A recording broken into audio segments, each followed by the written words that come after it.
आप सभी को ध्यान होगा, कल हमने इस बात पर हल्की सी चर्चा की थी कि जो भूकंपीय तरंगे हैं, जो अर्थक्वेक वेव्स हैं, वो मुख्य रूप से 3 प्रकार की होती है। ठीक है, वो 3 प्रकार कौन कौन से हैं?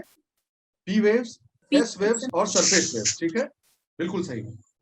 या उनको और पहले कैटेगराइज करने का कोशिश करिए तो आप कहिए कि बॉडी वेव्स, एक तो बॉडी वेव्स होती हैं और दूसरी जो है वो सरफेस वेव्स होती हैं। जो बॉडी वेव्स होती हैं वो बॉडी के अंदर जो है पैदा होती हैं और चलती हैं। सरफेस वेव जो है सरफेस पे चलती हैं। ठीक है, बॉडी वेव्स के फिर 2 प्रकार हमने पढ़े थे। 2 प्रकार कौन कौन से थे? यही जो आपके सामने दिख रहे हैं, पी वेव्स और एस वेव्स। पी वेव्स और एस वेव्स में पहले अंतर देख लीजिए, फिर उनका हम अपने लिए क्या उपयोगिता है वो देख लेंगे। प्राइमरी वेव्स जो पी वेव्स कहलाती हैं वो बहुत तेज चलती हैं। ठीक है, और ये स्लो चलती हैं। ठीक है, तो ये स्लो चलती हैं। दूसरी बात, ये भाई जो है नहीं सुधरेगा लग रहा है, ये इनका लास्ट क्लास कर देना पड़ेगा। कोई बात नहीं, हम अपना ध्यान बांटते नहीं है तो क्योंकि ये तेज चलती हैं। ठीक है, इसलिए रिकॉर्डिंग स्टेशन पर ये पहले सर ये कौन कौन है? ये कुंवर सिंह है। पहले क्लास में भी, हाँ सर, थोड़ा सा लापरवाही किया था लड़का सर। ये कुंवर सिंह जरा सीखो यार, आप क्या है सर, इसको थोड़ा से इतनी समझ आती नहीं है इस लड़के को। सॉरी मैं ओके।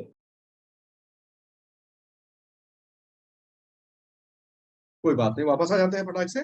तो primary waves go ahead, sir पढ़ा देते हैं सर फटाफट। जी sir, go ahead, go ahead, go ahead. तो प्राइमरी वेव्स जो है वो जल्दी चलती हैं। वो कैसे पता लगता है? बहुत ही सिंपल सी बात है। तेजी इसलिए चलती है कि मान लीजिए अर्थ में यहाँ पर कहीं पर फोकस है, यहाँ पर, ठीक है, और यहाँ पर रिकॉर्डिंग स्टेशन है किसी देश का। तो जो ये पहले पहुंच जाएंगी, क्योंकि तेज चलती है ना, तो प्राइमरी वेव्स पहले पहुंच जाएंगे, उसके थोड़ी देर बाद सेकेंडरी वेव्स पहुंचेंगी। तो देखिए ऐसे बनता है मामला, ये ऐसे, और फिर थोड़ी देर बाद सेकेंडरी वेव्स का आता है। ठीक है, तो प्राइमरी वेव्स और सेकेंडरी वेव्स और फिर सरफेस वेव्स आती हैं। ठीक है, तो अगली बात जो समझने वाली अंतर की वो ये है कि they move in spring like way. बहुत जरूरी है दोस्तों ये समझना आपको। और ये जो होते हैं वो अप और डाउन चलते हैं। बोले ये क्या है, नहीं समझे सर? ये देखिए ऐसे, वो ऐसे चलते हैं जैसे स्प्रिंग जो है ना, स्प्रिंग जो है वो खींची और खींच दी जाए, छोड़ दी जाए, खींच दी जाए, छोड़ दी जाए। यानी जिस डायरेक्शन में वो मूव कर रही है उसी डायरेक्शन में खिंचती और फैलती है, खिंचती फैलती और सिकुड़ती, फैलती और सिकुड़ती चलती। यानी अगर इसको आप एक स्टोन मान लीजिए, स्टोन, इसको एक रॉक मान लीजिए, ये एक चट्टान है, तो जब पी वेव्स इसमें से गुजरेगी तो ऐसे ऐसे नहीं होगा ना ना। ये जो आपस में अंदर की जगह है ना, वो ऐसे ऐसे, देखिए मैं करके दिखाता हूँ, जूम आउट जूम इन करके, ऐसे ऐसे होगा वो। यानी आपस में इसी दिशा में ये सिकुड़ेंगी, फैलेंगी। जबकि एस वेव्स चलती हैं जो वो पानी पर, तालाब में ढेला मार दीजिए तो जो रिपल्स पैदा होते हैं वो वैसी होती हैं, ट्रांसवर्स वेव्स होती हैं। तो उनके मूविंग का डायरेक्शन ये होता है, लेकिन उनका प्रभाव ऐसा होता है।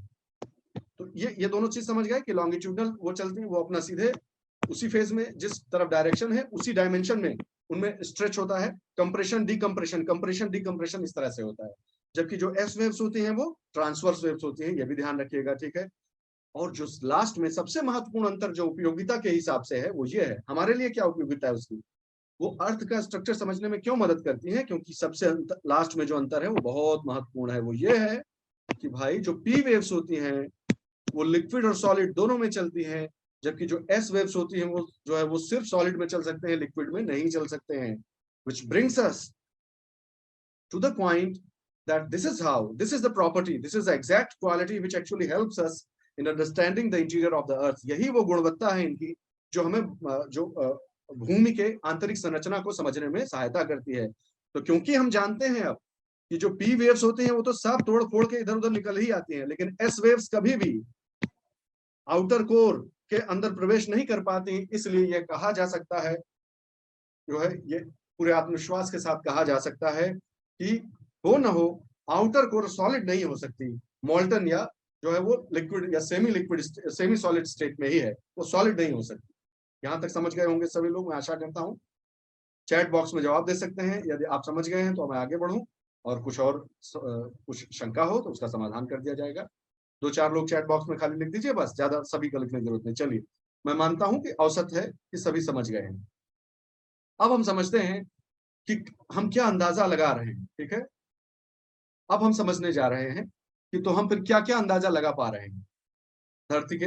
तो हम ये अंदाजा लगाते हैं, ठीक है, ये है हमारा अंदाजा कि भाई एक जो है वो, ये हमारी जो सबसे ऊपर वाली परत है ये क्रस्ट है, क्रस्ट के बाद मेंटल का एक छोटा सा अपर पोर्शन है, फिर पूरी मेंटल है, फिर आउटर कोर है और फिर इनर कोर है।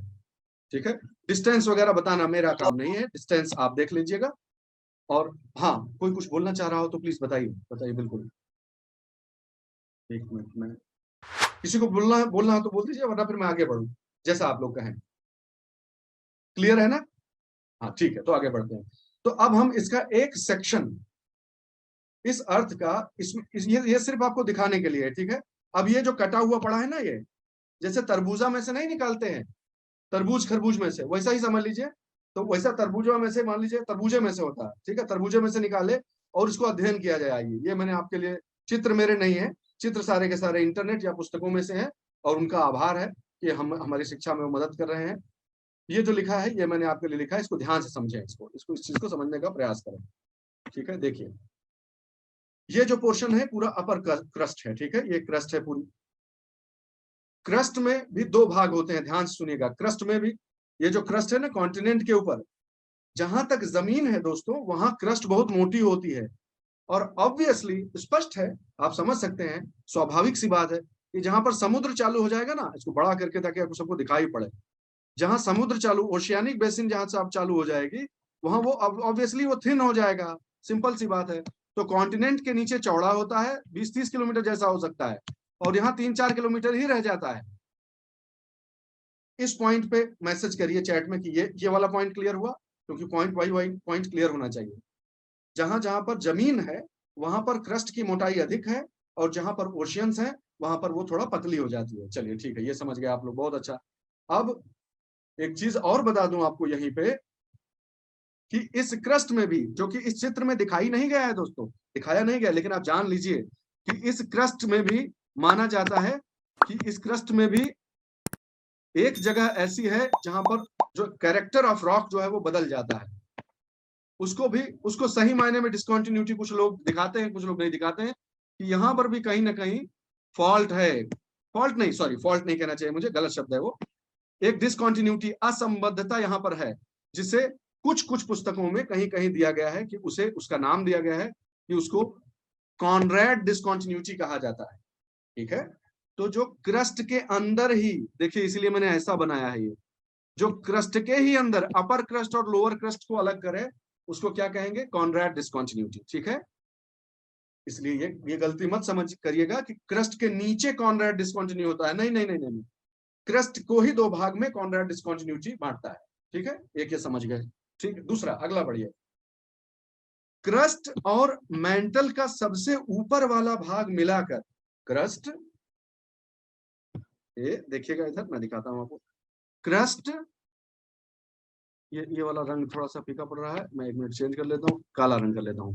क्रस्ट, ये जो है क्रस्ट जो आपने अभी देखी, ये यानी ये वाली, देखिए ये वाला पोर्शन क्रस्ट, जिसका कि एक क्रॉस सेक्शन काट के बड़ा करके दिखाया गया है, ये क्रस्ट प्लस ये मेंटल का अपर वाला जो भाग है दोस्तों, अपर वाला भाग, ठीक है, जो कि सॉलिड स्टेट में है, ध्यान से सुनिएगा, जो सॉलिड स्टेट में है, यानी क्रस्ट और ये मेंटल का वो भाग, पतला सा भाग जो सॉलिड स्टेट में है, ये दोनों मिलाकर कहलाते हैं एस्थेनोस्फेयर।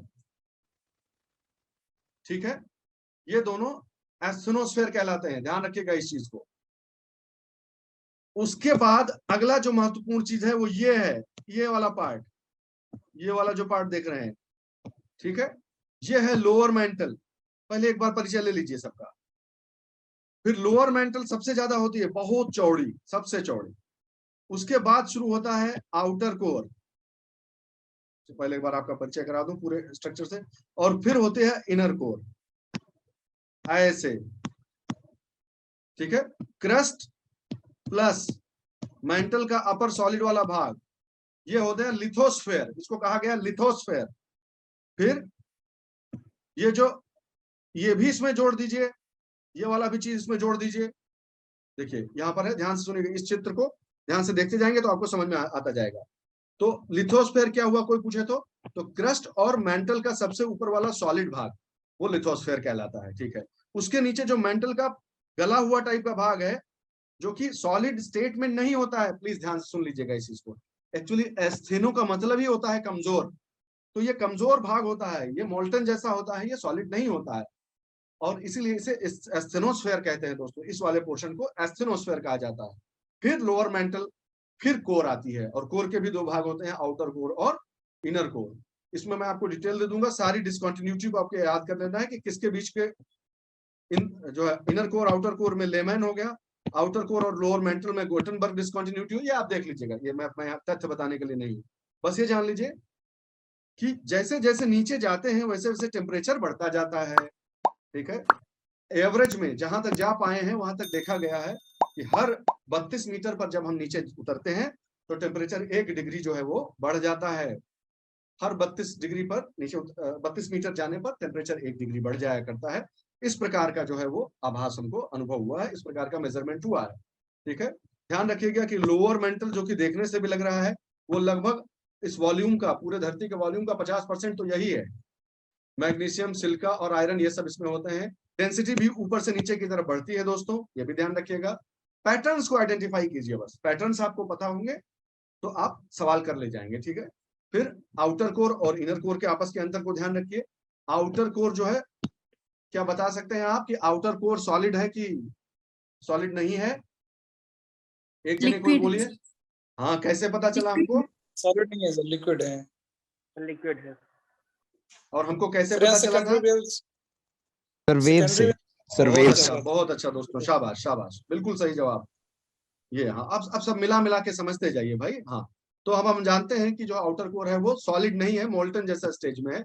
बस ध्यान रखिएगा कि पूरी की पूरी कोर मुख्य रूप से निकल और आयरन की बनी हुई है, इसीलिए इसको निफे या नाइफ भी बोलते हैं। ठीक है, ये उसका निकल का है परिचायक और ये आयरन का परिचायक है। और सियाल, सियाल, सीमा यानी सिलिकॉन, एल्यूमिनियम, सिलिकॉन और मैग्नीशियम, इस तरह के नाम भी दिए गए हैं, वो आप पढ़ लीजिएगा कि किसमें कौन सा एलिमेंट ज्यादा है। ठीक है, बस इतनी सी बात है, इसमें और कोई कंफ्यूज होने की जरूरत नहीं है। डेंसिटी ऊपर से नीचे की तरफ बढ़ती है, और डेंसिटी का हमको कैसे पता लगता है ये भी बता देता हूँ कि डेंसिटी ऊपर से नीचे बढ़ती है, आपको कैसे मालूम सर? तो दरअसल ये वेव्स न केवल हमको यह जानने में हेल्प करती हैं कि कौन सा पार्ट लिक्विड है कौन सा सॉलिड है, बल्कि इसमें भी मदद करती हैं दोस्तों कि उनकी स्पीड कहाँ कितनी रहती है। ठीक है, तो स्पीड में वेव्स की स्पीड के परिवर्तन से भी टी वेव्स के स्पीड का जो परिवर्तन होता है उससे हमें पता चल जाता है कि कहाँ की डेंसिटी ज्यादा और कम है। एब्रप्ट चेंजेस होते हैं उसमें, और उससे हमें आभास होता है कि हाँ, इसका मतलब यहाँ पर जो है वो न केवल पदार्थ की अवस्था में अंतर है बल्कि उनके घनत्व में भी अंतर है। अब मैं एक चीज आपको बताना चाहता हूं, जो कि हम लोग जानते हो किसके चारों तरफ घूम रहे हैं दोस्तों? हम लोग इस चीज के चारों तरफ घूम रहे हैं कि अर्थ का इंटीरियर कैसा है, और हमको कैसे मालूम कि कैसा है। तो उसका एक एक आपने एक स्रोत देख लिया, हमारी जानकारी का एक स्रोत आपने पढ़ लिया, अर्थक्वेक वेव्स। दूसरा एक है वोल्केनोज, वोल्केनोज से भी जो नीचे से माल आता है वो भी हमें मदद करता है समझने में, आप सब जानते हैं अच्छे से। ठीक है, यहाँ पर ये बताना जरूरी है कि कभी कोई पूछे कि लावा का ऊपर जो लावा आता है उसका मुख्य स्रोत क्या है? वॉल्केनो में अगर लावा ऊपर आ जाए, किसी कारण से आ जाए, तो उसका सरफेस पे जब लावा आता है तो उसका मैग्मा कहते हैं ना, जब तक वो अंदर रहता है तब तक मैग्मा कहलाता है ना, बाहर आ जाए तो लावा हो जाता है। तो मैग्मा का मुख्य स्रोत क्या है? तो इसमें कोई रॉकेट साइंस नहीं है, हाँ, कॉमन सेंस लगा लीजिए कि अभी तो बताए थे कि ये जो है वो पिघला टाइप का है, ये जो है सॉलिड नहीं है, एस्थेनोस्फीयर, इसीलिए इसको एस्थेनोस्फीयर बोलते हैं। 80 से 200 के बीच का होता है, इसका विस्कस होता है, इसीलिए तो जो है ये मैग्मा का सोर्स होता है। और इसीलिए एक चीज और, जो कि अब हमारा अगला चैप्टर होगा जब आगे हम क्लास पढ़ेंगे, वो ये वाली लाइन है, ध्यान से देखिएगा। यहाँ पर एस्थेनोस्फीयर के पास हूं मैं, ये क्योंकि ये लिक्विड टाइप का है इसीलिए इसके ऊपर सॉलिड तैर सकता है, मूव कर सकता है। तो जो टेक्टोनिक मूवमेंट्स है प्लेट्स का, वो भी एस्थेनोस्फीयर के कैरेक्टर की वजह से, उसके कॉम्पोजिशन और उसके कॉन्स्टिट्यूशन की वजह से हो पाता है। तो वापस आ जाते हैं, जल्दी से मैं आपको इसके बारे में बताना चाहता हूँ कि जो अर्थ वॉल्केनो है ना, वॉल्केनो जो है वो उसका ये स्ट्रक्चर होता है। देखिए वॉल्केनो का स्ट्रक्चर, इस वॉल्केनो से रिलेटेड ये चीजें, ये टर्म्स आपको पूछे जा सकते हैं, इस चीज को आप ध्यान से समझ लीजिए। मुझे बस 1 सेकंड का समय दीजिए, मैं नोट्स जो बनाया था वो ले आता हूँ।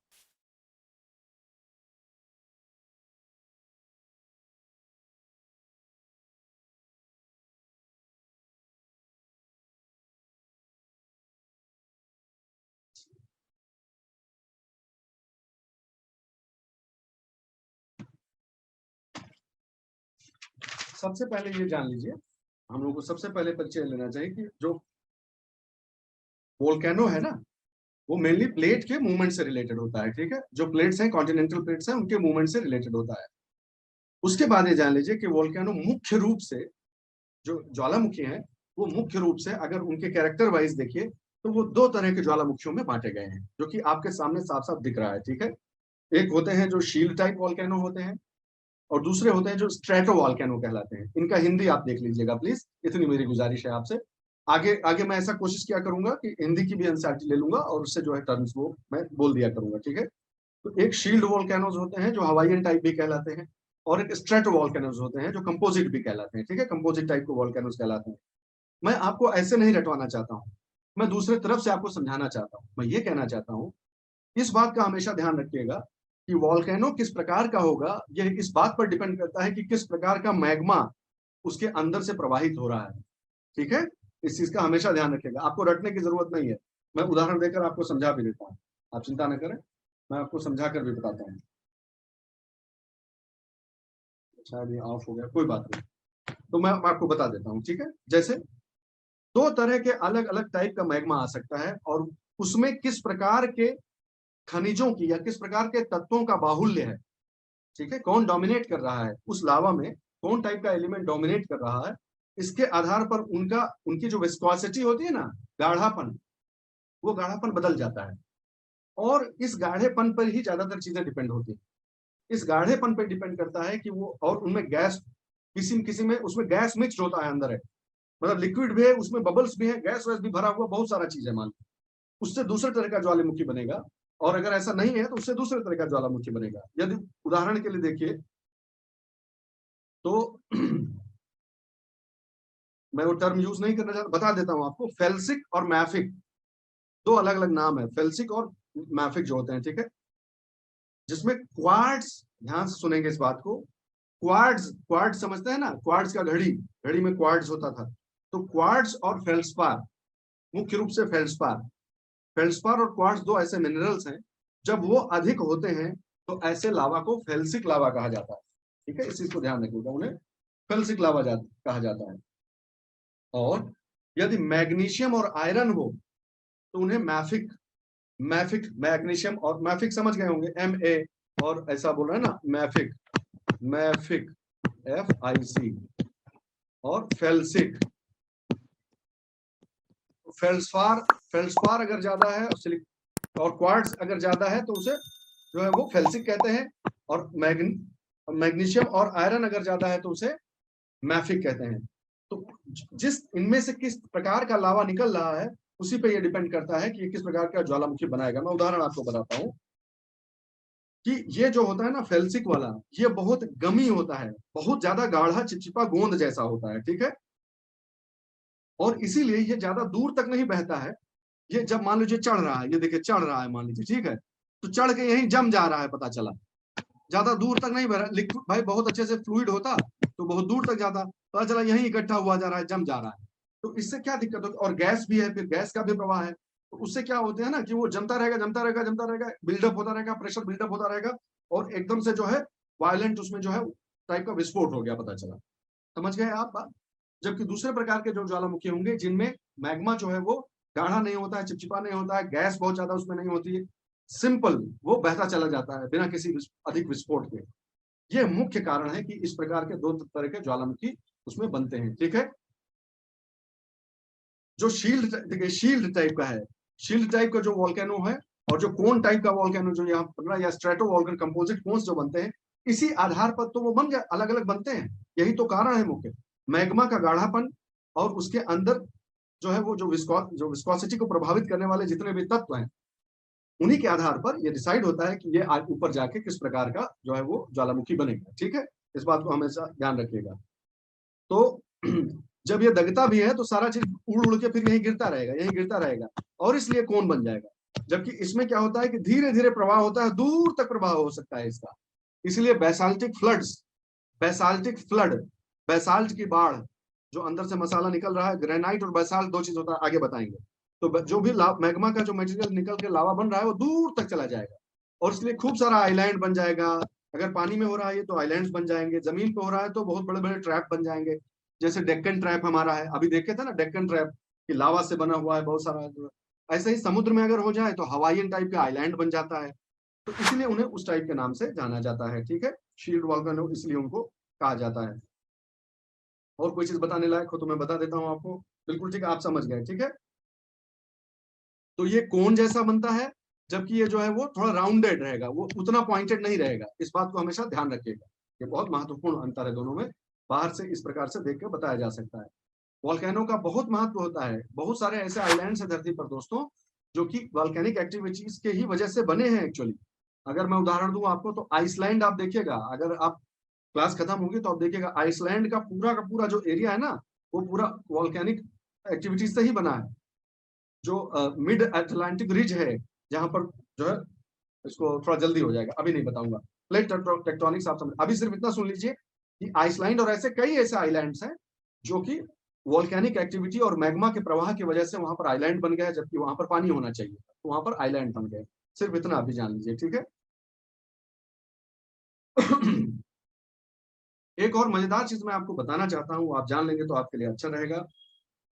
उदाहरण जान लीजिए। आप दो तरह के आप वॉल्केनो पढ़े, अब दो तरह के आप उदाहरण भी जान लीजिए। ठीक है, जैसे स्ट्रेटो वॉल्केनो जिन्हें कहा जाता है, जो कि दगते हैं। स्ट्रेटो वॉल्केनो जो कंपोज देख ही रहे हैं आप, जो दगते हैं, विस्फोटक होते हैं। जो आप जानते हैं सुनामी कहाँ आया था, मैं याद रखने की एक ट्रिक बना रहा हूँ। सुनामी तो आप जानते ही होंगे, सुमात्रा की तरफ आया था। तो ये जो जावा सुमात्रा वाली पूरी बेल्ट है ना, ध्यान रखिएगा इस चीज को। जावा सुमात्रा वाली जो पूरी बेल्ट है, मैं आप लोगों को सुनाई पड़ रहा हूँ ना? कोई एक जने Yes, कोई yes. बोल, अच्छा हाँ ठीक है, हाँ मैं Yes, yes. ऐसा ना हो। Okay, thank you. तो Yes, जावा yes. सुमात्रा की तरफ की जो बेल्ट है, याद रखिएगा, उसमें विस्फोट होते हैं, आपको ध्यान होगा। अविनाश तुम चालू रखना वीडियो यार अपना, तो मुझे आइडिया लगता रहता है कि भाई, है ना? हाँ, आप ऑन ही रखिएगा अपना वीडियो, तो आई कांटेक्ट कर सके, एक व्यक्ति से आई कांटेक्ट बना रहा है तो अच्छा रहता है। तो इस पर इधर इधर जो विस्फोटक टाइप के वीडियो ऑन होते है हैं, सर। हाँ ठीक है, इधर जो विस्फोटक टाइप के होते हैं जावा सुमात्रा के आसपास, वो सब इसका उदाहरण है। जबकि जो शांति से धीरे धीरे लावा बहता जाता है और बनते जाते हैं हवाईयन आइलैंड्स, तो ध्यान रखिएगा, कभी कोई पूछ ले किसका कौन सा उदाहरण है, तो बताने लायक होना चाहिए। अब अंदर की बात भी आप जानते हैं कि क्यों ऐसा हुआ, ये भी आप जान गए। और मजेदार चीज आपको बताएं, इसमें अगर अगर चालू हो जाए इंटरनेट, तो मैं आपको एक बहुत बढ़िया चीज दिखाता हूँ और आपको बहुत पसंद आएगा वो चीज। मैं आपको सीधे दिखा देना चाहता हूँ ग्लोब पर ही एक्चुअली। स्क्रीन तो आपको दिख ही रही होगी, शेयर हो रही है, तो मैं कोशिश करता हूँ कि इसमें आ जाए हवाईयन आइसलैंड्स। रियल टाइम में पढ़ने का मजा ही अलग है। इसको समय की बर्बादी न समझिएगा, दिमाग में एक बार आपके बैठ जाएगा तो हमेशा के लिए आसानी रहेगी।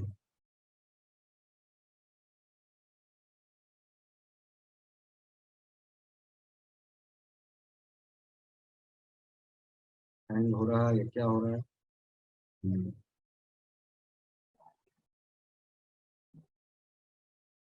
तो पहले पूरा जूम आउट कर जाते हैं।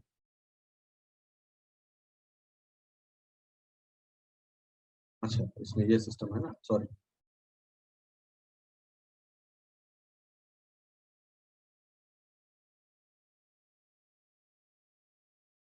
ओके सर,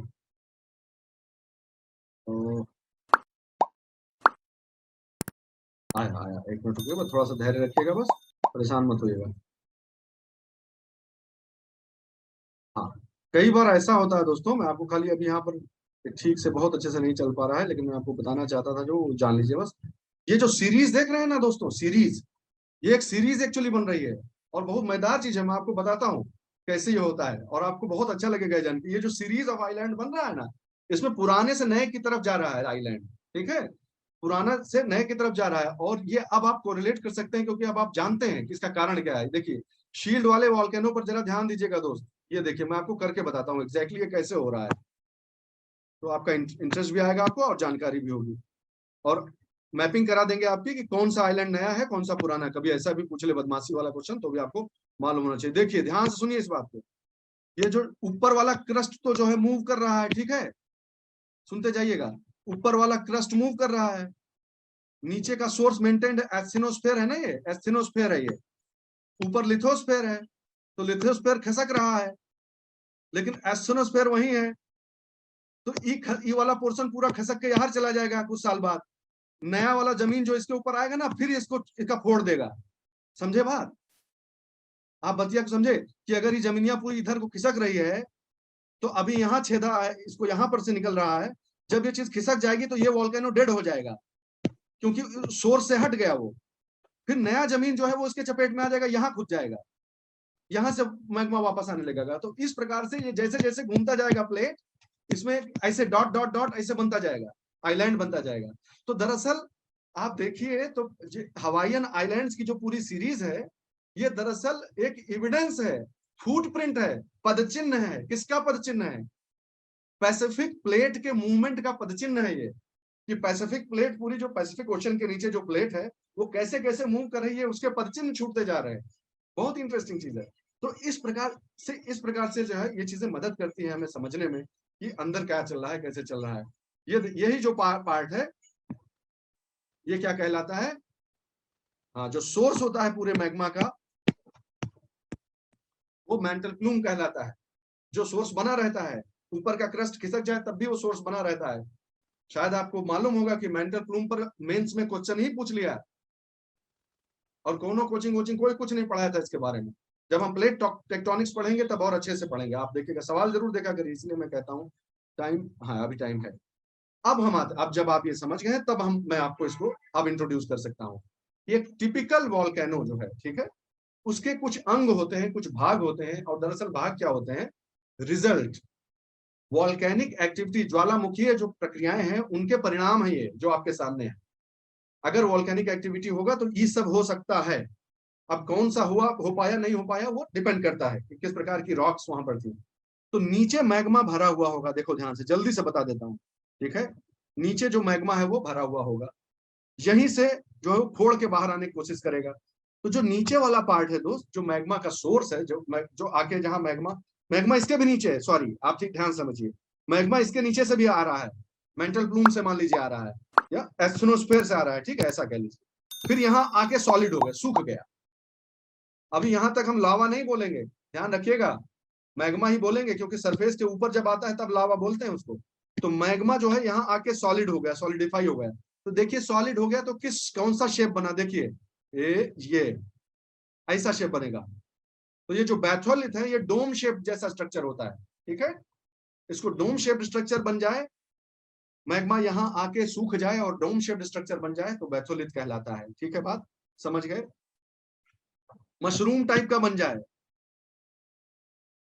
नीचे से ऊपर तक पहुंच जाए और मशरूम टाइप का स्ट्रक्चर बन जाए तो लैकोलिथ कहलाता है। बहुत ही आसान सी बात है। मैग्मा ऐसा मारे जोर से कि रॉक को बीच में से तोड़ता हुआ सीधा खड़ा निकल जाए और जम जाए, ऑलमोस्ट परपेंडिकुलर। ये जो तल है इसके ऑलमोस्ट परपेंडिकुलर 90 डिग्री पर जाके सूख जाए तो डाइक कहा जाता है। अगर पड़ा सूख जाए सिल कहा जाता है। बहुत आसान है, ठीक है, इस सब चीजों को जाने रहेंगे। फिर कई जगहों पर क्या होते हैं, माउंटेनियस एक्टिविटीज होती है। मैं आपको बताता हूँ, माउंटेन्स होते हैं जहां पर मान लीजिए फोल्ड माउंटेन है, फोल्ड माउंटेन, यहाँ से भी प्रेशर पड़ रहा है, यहाँ से भी जमीन जो है फोल्ड हो रही है, यही आगे चल के हिमालय बन जाएगा मान लीजिए, है ना।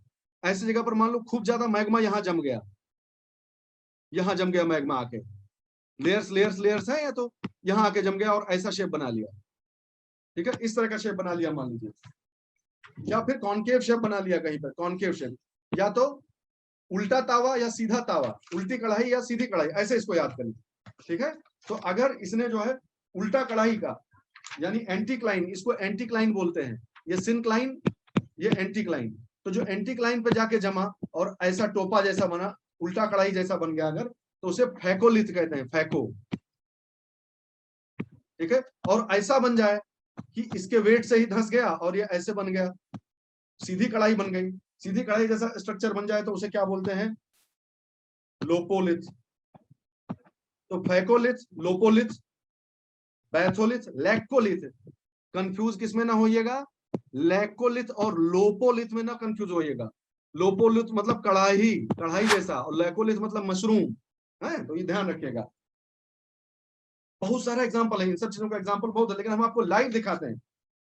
रांची अगर गए होंगे ना, लेकिन दिखा देना ज्यादा अच्छा है, तभी मजा आएगा। इंटरनेट पे सीधे दिखा दिया जाए तो मैं आपको दिखाने की कोशिश करता हूं, आप लोग बस अपना ध्यान बनाए रखिएगा।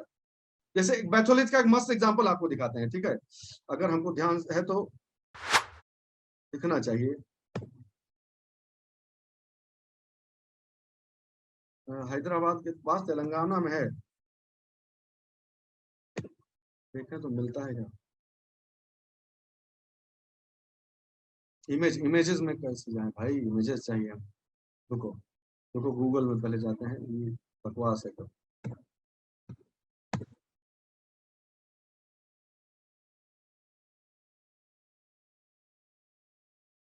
एक मिनट रुकिएगा, बस मैं निकालता हूँ, गूगल पे निकालता हूँ, जल्दी से दिखा दूंगा तो आपको दिमाग में बस जाएगा, बस फायदा ये है।